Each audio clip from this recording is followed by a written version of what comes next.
Now, this video is going to greatly help those who are going through stress. And I want to make this as simple as possible. You're just going to be drinking 1 cup of this thing I'm going to tell you in a few minutes daily to bring down your stress to 0. But I first want to explain why it works. Now, I do want to say that reducing your stress to 0 is not healthy for a long period of time. In fact, you can't live without some stress. Stress is actually healthy as long as it's not sustained. Our bodies become stronger when we put our bodies through stress, like exercise, for example, right? If you sat on the couch, no stress, did nothing, you would waste away. The problem is sustained stress burns out a lot of your organs, and I want to just go through that fairly rapidly. Number 1, the immune system, okay? Stress, high levels of cortisol. This HPA stands for hypothalamus, pituitary, adrenal. So when you perceive stress through your brain, it goes through these different levels, and then it comes out as cortisol. And so now your body can start adapting to stress with the help of cortisol. So cortisol kind of goes through these organs and adjusts the organs to deal with this stress. But with the immune system, it basically turns off. And that makes you very susceptible to viral infections and all sorts of things. I mean, think about what happens when people get stressed out. A lot of times they get sick, right? And so stress suppresses the immune system. So that's not a good thing. Sustained stress can create atrophy to your lymph nodes, actually shrink your lymph nodes, shrink the spleen, and the thymus. That's your immune system. Okay, so stress is very bad for the immune system. Okay, so now the stomach, you can actually develop an ulcer. You can have the acid start splashing up, causing GERD. There's more gastric acid increase in the stomach. That's why you might get gastritis. The entire digestive system is controlled by the parasympathetic. That's the rest and digest. That's the opposite of this stress mechanism right here.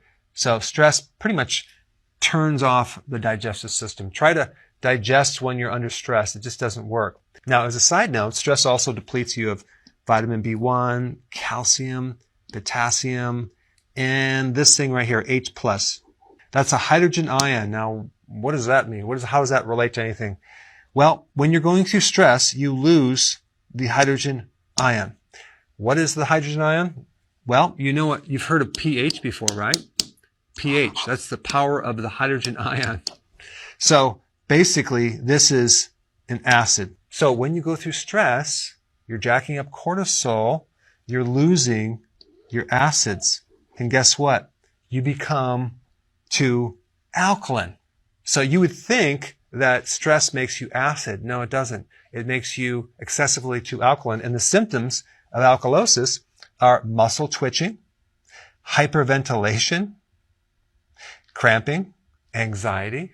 Interesting. Now, stress affects the heart by increasing the blood pressure, the heart rate, and creating a constriction of the coronary artery. Stress affects the blood sugars by turning things into sugar, okay? Your fat into sugar, protein into sugar, ketones into sugar.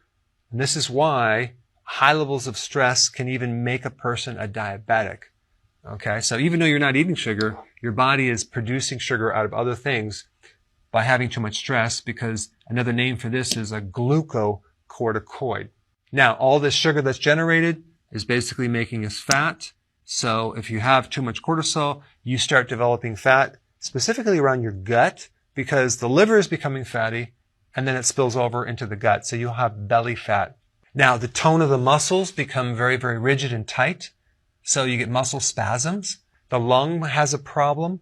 When you have high levels of cortisol, you hyperventilate, right?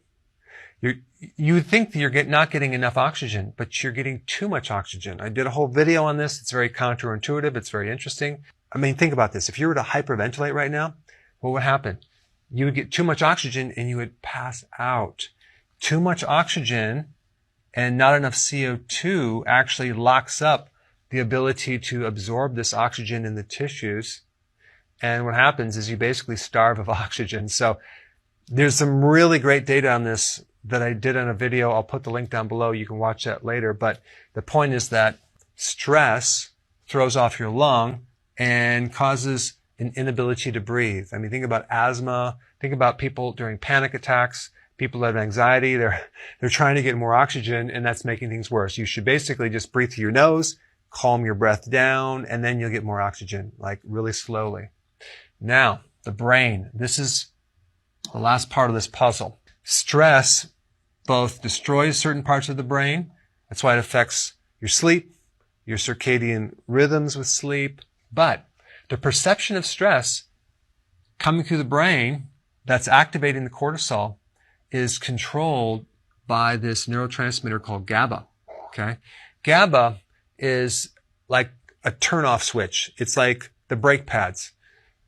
50% of all the little synapses in your brain are a combination of glutamate and GABA receptors. Okay?